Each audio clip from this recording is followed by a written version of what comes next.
If you've read GamingBolt's review of Atomfall, you have a pretty good idea of its biggest strengths: the fascinating narrative premise, the engaging storytelling, the wonderfully eccentric cast of characters.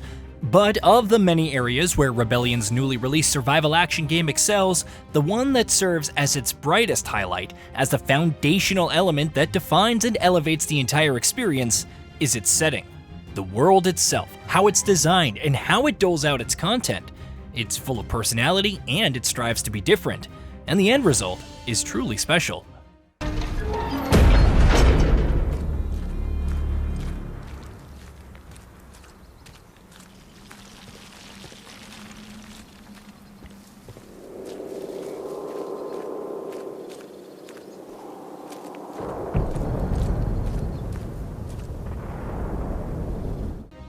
All of that starts on a conceptual level, and Atomfall makes a strong impression on that front. The game takes players to an alternate history early 1960s setting in northern England, and though it does claim to be a post-apocalyptic game on paper, its world is really quite unlike the sort of post-apocalyptic setting that you'd expect based on the cues it otherwise takes from the likes of S.T.A.L.K.E.R and Fallout.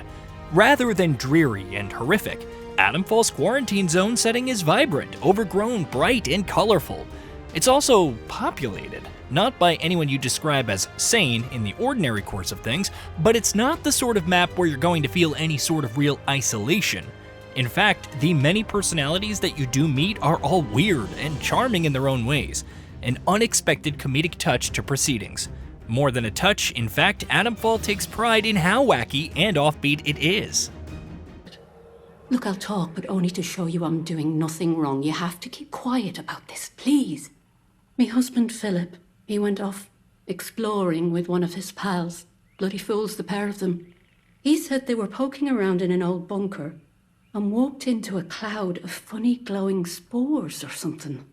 And he told me he started hearing voices. He says the voices hurt him. Whatever it was, it made him awful ill. He's not getting any better.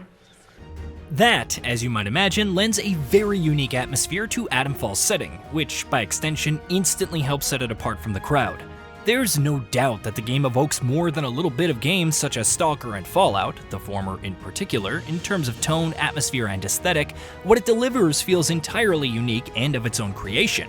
From the second you step out into Atomfall's open world, you can tell you're in for something that, if nothing else, isn't going to be ordinary. The visual design of the world has a significant hand in that, and maybe even to a greater degree than a significant chunk of such titles. At a time when open-world games struggle so often to make an impression and do things in a way that help them stand out, Atomfall leaves an indelible mark. Technically, it's not the most astounding game you're going to play by any means. Rebellion has never pretended to be a box office AAA studio, and that hasn't changed. But its gorgeous art design helps Atomfall stand out. Bright and colorful environments, impressive structures that stand stark in the background and instantly draw the eye, a charming British town that finds itself under martial law, gorgeous scenes of natural beauty with bright red phone boxes scattered here and there. Atomfall keeps throwing sights your way that, one way or another, are hard not to be completely taken with. Best of all, the game doesn't let any of that go to waste, because actually exploring Atomfall's world is always a joy. On paper, in complete honesty, there are ways where it does feel inarguably flawed to some degree. Ways that, if addressed, would have resulted in clear and obvious improvements. For instance, the map isn't seamless, with multiple different areas instead being stitched together in a collection of several open-world maps. At the end of the day, it is still very much an open-world game, but it's easy to imagine how it could have been an even stronger experience than it already is if it was just one giant, seamless map. As I mentioned in my review though, Atomfall's weaknesses, which it is not totally devoid of, are in many cases ultimately easy to forgive, because it makes up for them in other ways.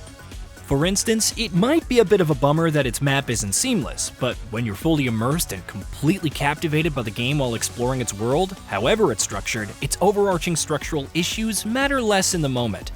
That is very much the case here. Not only do Atomfall's multiple maps boast impressive diversity in their environments and the sights they have to show you, they also boast strong design that encourages organic and diegetic exploration.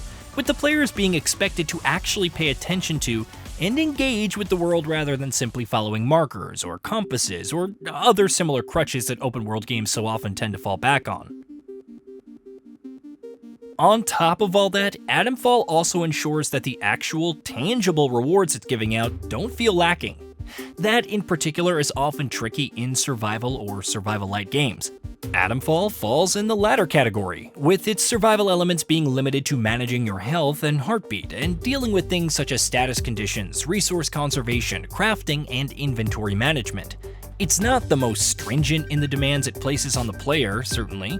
It feels nowhere near as relentless or oppressive on that front as something like S.T.A.L.K.E.R does, but it strikes enough of a balance that the things that you find when you're out exploring, bullets, weapons, crafting materials, healing items, any number of things, end up feeling valuable and worth the extra effort regardless. The way Atomfall doles out its content is just as much of a factor in making its exploration stand out the way it does. Every single quest in the game comes in the form of a lead, and there's never any distinction between any of them with regards to how important they are, or if they're tied to the main story. As far as the game is concerned, all leads are on the same footing, and you never quite know how some particular narrative thread might play out. All you can do is tug at that string and see what it leads to, which means the game once again asks you to follow your curiosity and do what you think is interesting, rather than what you feel like you should prioritize based on a quest log. And that works, of course, because the leads are more often than not well worth your time. Stories intersect with each other and with the main plot in consistently interesting ways, which means that you're always on your toes and always feel a certain sense of ownership over where you find yourself in the story, and most of all, how you got to that point. It's not often that games are able to succeed at that, but Atomfall does so with surprising confidence. Rebellion's first-person survival gem is definitely still a little bit in the rough, and especially with things such as its combat and stealth, it could have done with a little more fine-tuning, with which it undoubtedly would have been an even more engaging experience. But even in the form that it exists right now, it's well worth experiencing and a big, pleasant surprise. Rebellion is of course no stranger to doing more with less, as it has proven time and time again, with its Sniper Elite games in particular. With Atomfall, the studio has done so again, and delivered something that deserves all the plaudits in the world for how much it prides itself on being its own thing, and just as importantly, how well it does it. Hey, did you know that we at GamingBolt upload new videos every day? Stick around, drop a like, subscribe, and hit that bell, and let us know what kind of content you'd like to see in the future with a comment below.